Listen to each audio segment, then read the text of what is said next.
So, wow, you have been volunteering for a little while. A little while, yeah, yeah. 1992? 92, yes. Wow. How'd you get started with it?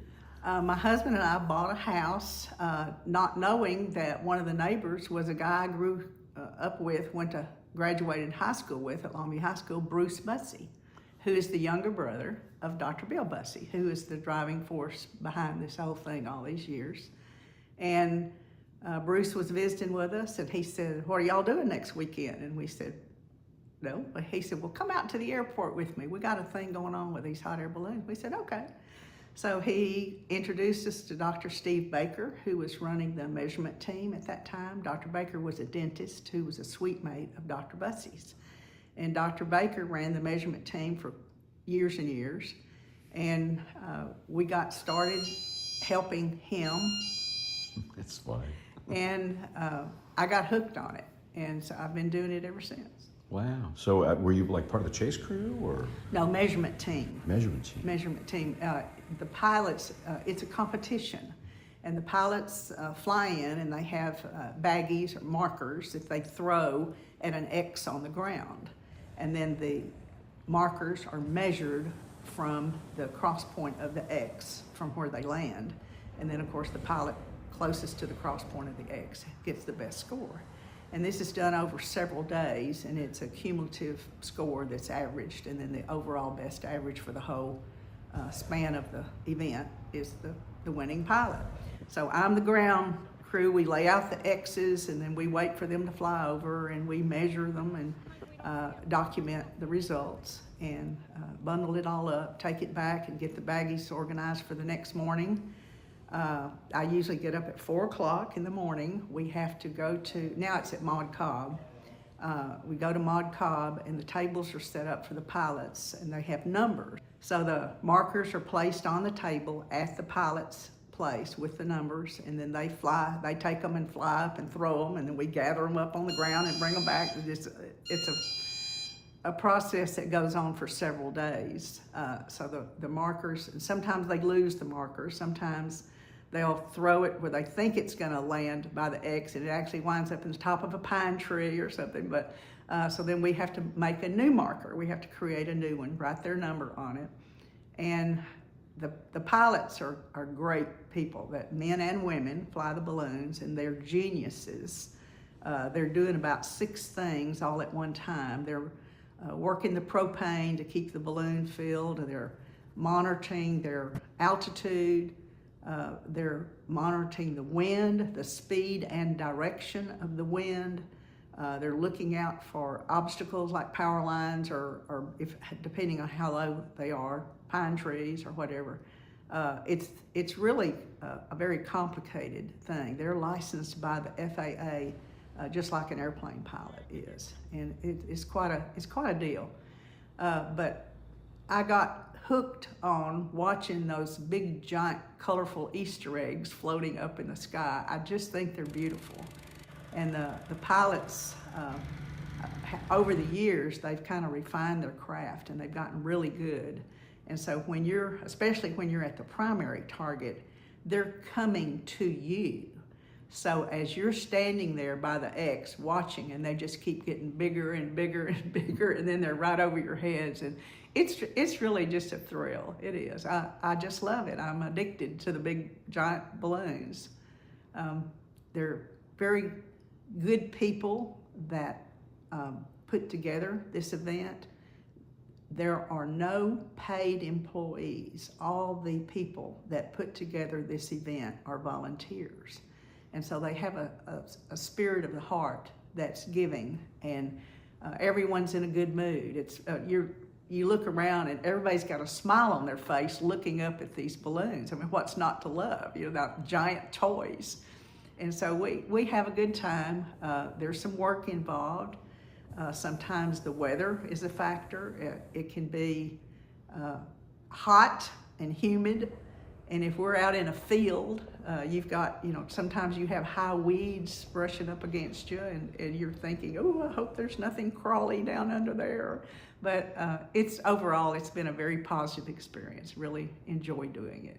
The technicality of the complete scoring system is beyond my pay grade. They have, beyond throwing the markers at the X's on the ground, they also have tasks that are assigned by the balloon meister, and I call them the pie in the sky. And I'm sure somebody that knows what they're talking about is flinching if they hear that expression, but they give them a zone, latitude and longitude and altitude. And so there's this imaginary box in the sky that they have to fly through. And so that's one of their scores, is this what I call the pie in the sky.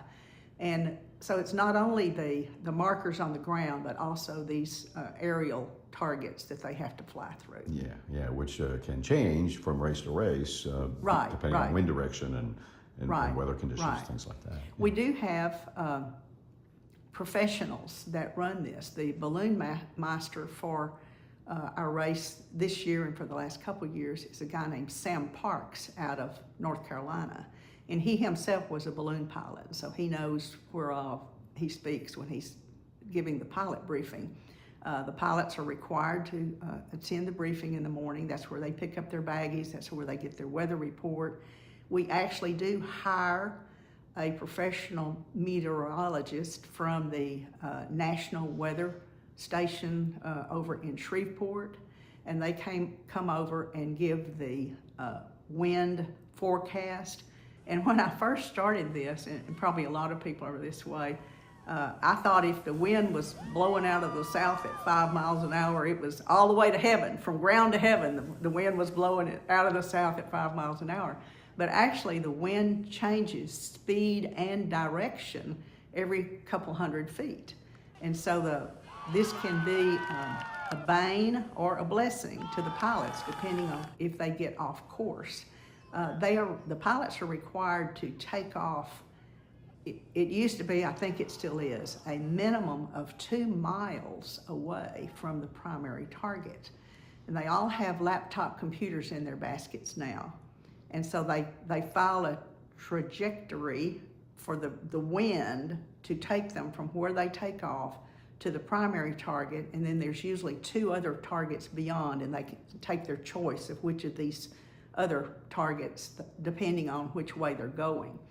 One of the few controls that the pilot has to change his direction, because they go with the wind. That's how they navigate, is they go with the wind.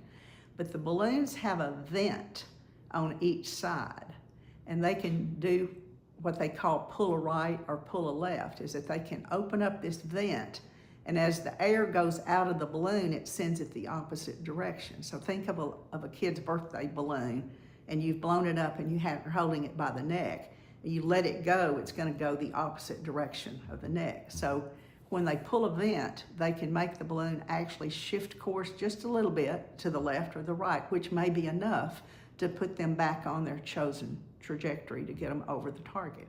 So the entire time that you're volunteering, have you always stuck with the same thing? The measurement team, yes, I think it's the best part of it. Why?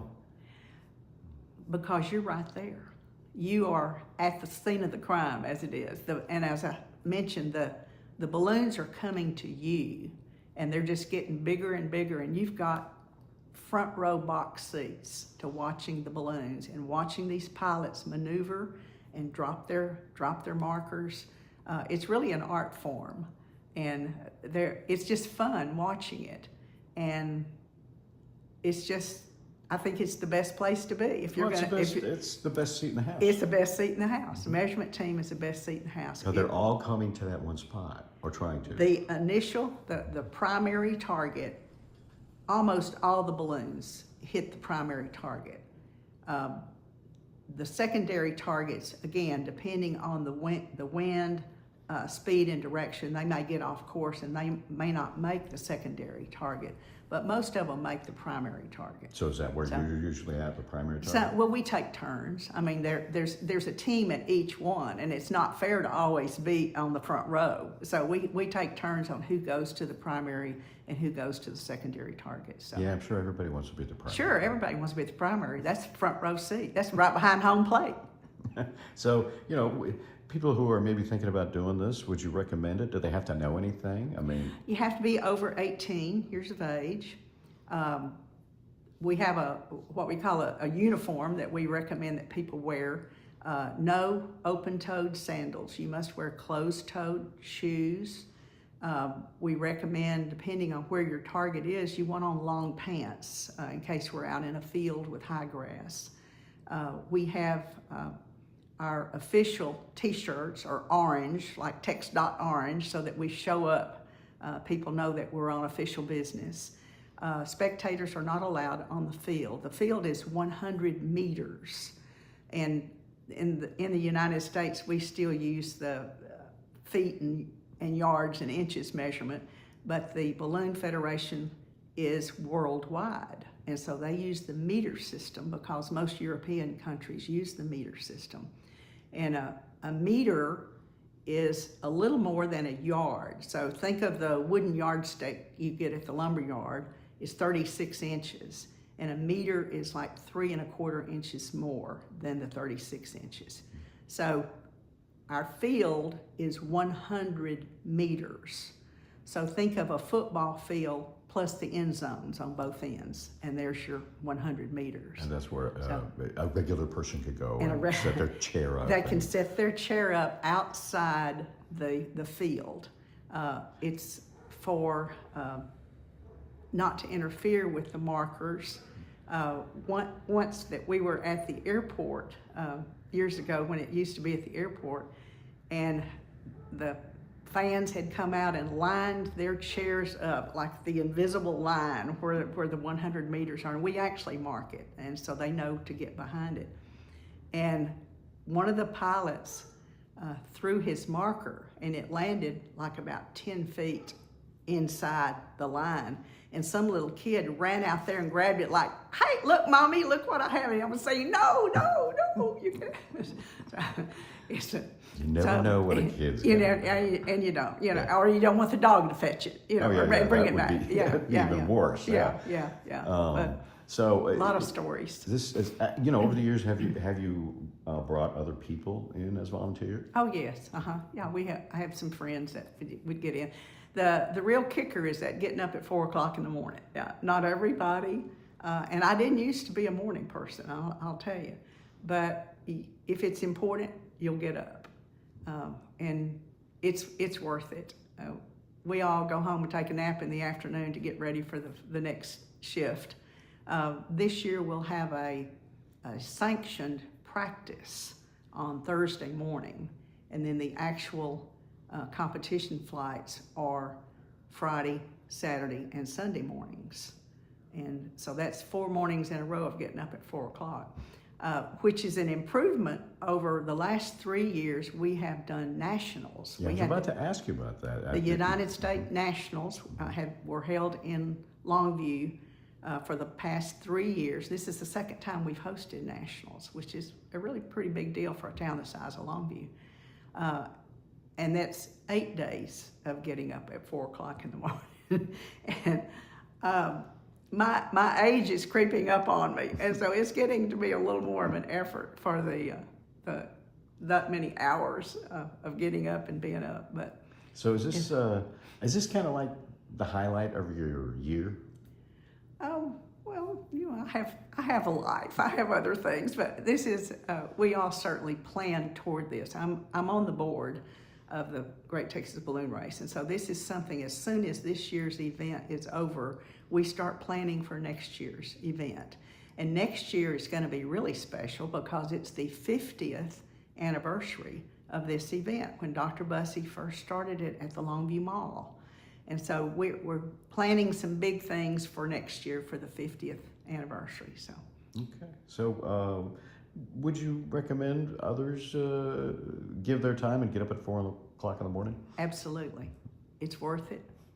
And the Great Texas Balloon Race is the largest single tourist attraction event in Gregg County. And hotels in Kilgore, Gladewater, Longview, Marshall, all the surrounding area, hotels are filled up. People go out to eat at restaurants, they fill up their car with gas, they go to Walmart to buy whatever it is they forgot to pack when they travel. It's a very big economic boom for this area. So when the day comes, I guess you advise everyone in Longview, just look up. Look up. All right, thanks a lot.